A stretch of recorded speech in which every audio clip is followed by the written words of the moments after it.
Dear students, in last part we studied about double fertilization and significance of double fertilization, which is the part of reproduction in lower and higher plants. Today we will see about the changes which are taking place after the process of fertilization.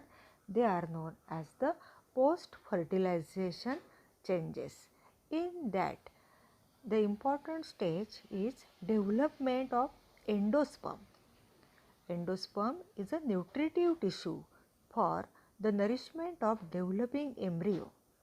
In angiosperm, the product of second fertilization of triple fusion as primary endosperm, that is PEN, it develops into endosperm. The endosperm is post fertilization product and is commonly called a triploid tissue. In some cases, endosperm is totally consumed during the embryo development so that mature seeds do not possess endosperm, and such seeds are called non-endospermic or X-albuminous seeds. Example: pea, bean, gram, groundnut, almost all dicot seeds. There is one exception, and that is the castor seed. In other angiosperm, the endosperm persists in the mature seed and it continues to support the growth of embryo during the seed germination, and such seeds are called endospermic or the albuminous seeds. Example: castor, sunflower, coconut, and cereals like maize, wheat, etc. Depending upon the mode of development of three types of endosperms are recognized, and these are as follows. The first type is known as the nuclear type. It is the most common type found in 161 angiospermic families. Here, the primary endosperm nucleus repeatedly divides mitotically without wall formation to produce large number of free nuclei.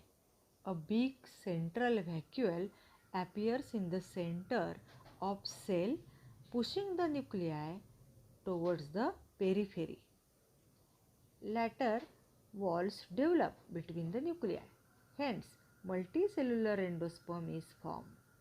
But in several cases, cell wall formation remains incomplete. Example: wheat, sunflower, and coconut.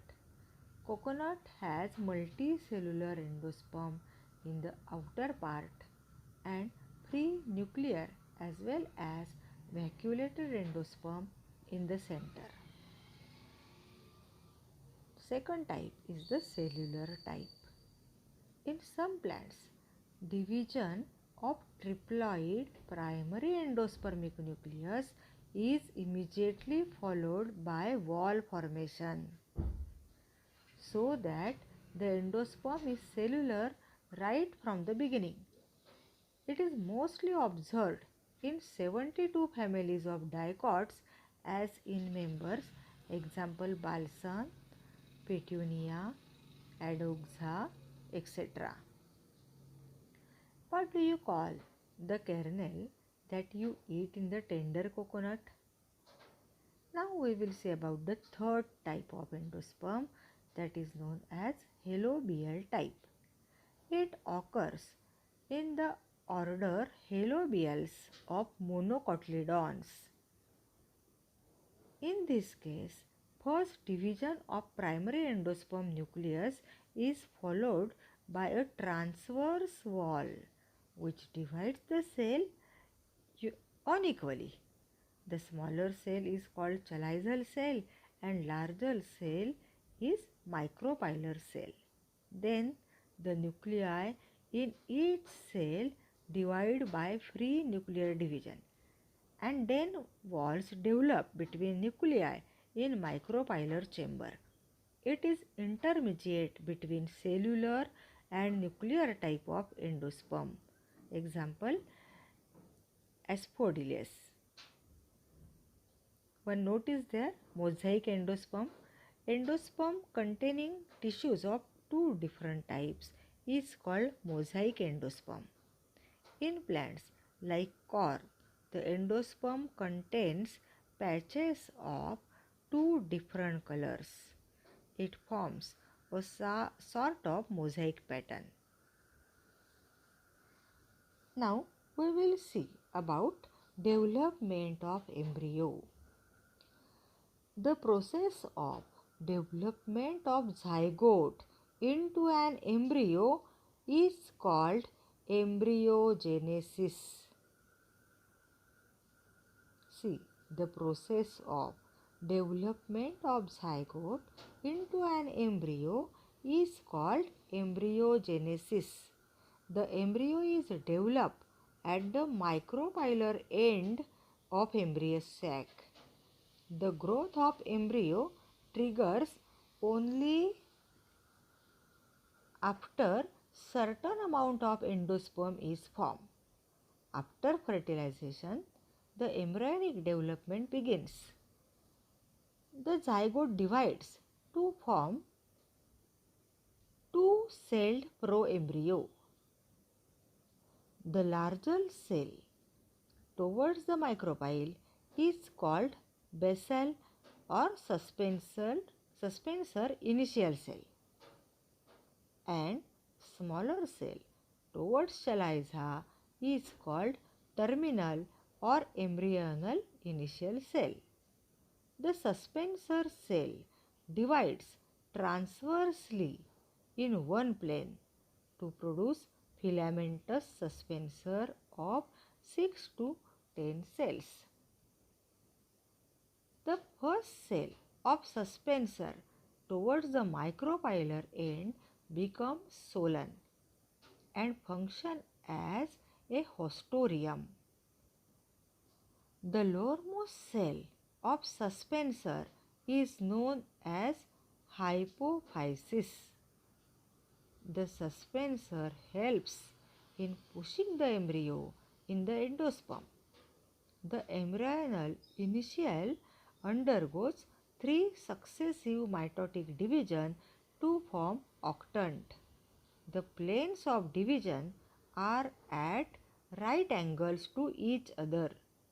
The lower tier of 4 cells of octant give rise to hypocotyle and radicle, whereas 4 cells of upper tier from the plumule form the plumule and 1 or 2 cotyledons.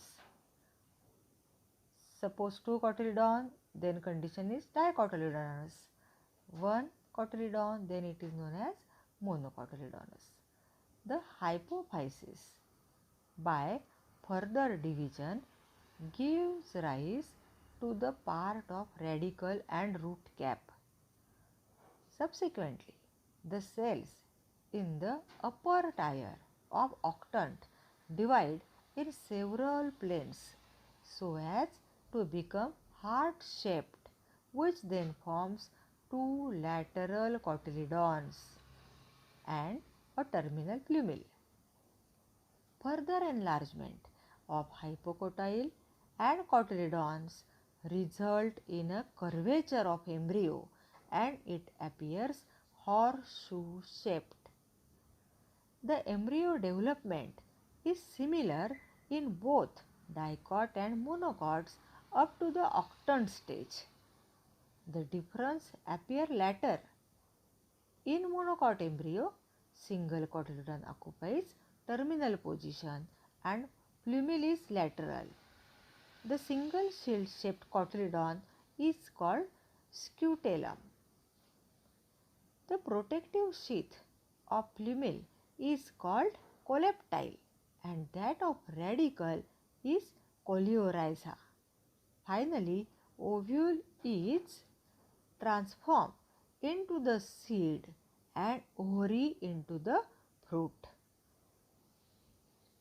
So, in this way, today we studied about post-fertilization changes in that embryo, how the development of embryo takes place, and before that the endosperm and its types. Thank you.